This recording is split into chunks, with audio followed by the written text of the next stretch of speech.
Еко налепници, поскапување на дизел акцизата, поскапи паркинзи. Ова се мерките кои ги реализираа или ќе ги реализираат локалните власти како решение за енормното загадување на воздухот.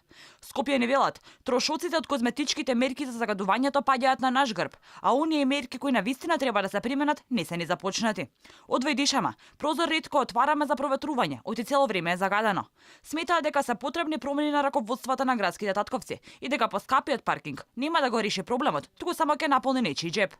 Нема справување. Чекаме тие кои се платени тоа и избрани.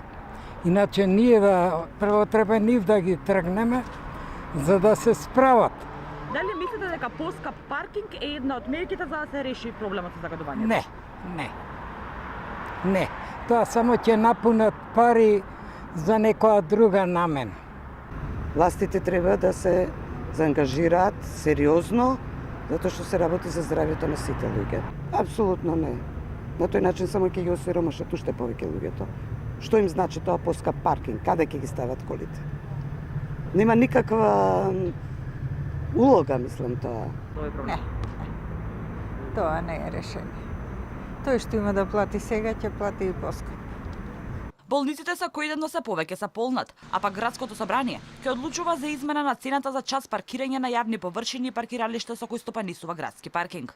Со оваа измена, градоначалникот на град Скопје по прогласување во уредни интервентни мерки во одредени денови поради загадувањето на воздухот, има можност да даде предлог на одредени паркиралишта. Цената за паркирање двојно да се зголеми само во тие денови.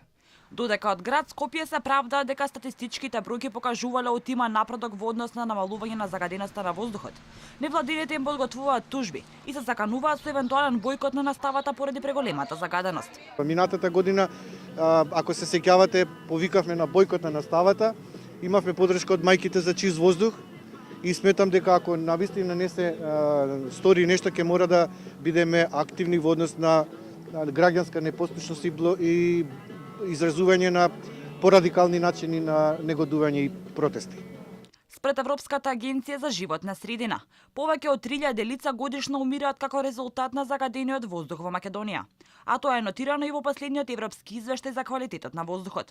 Македонија е прогласена за земја со најзагаден воздух и по бројот на смртни случаи по глава на жител, покрај Косово, Србија и Бугарија.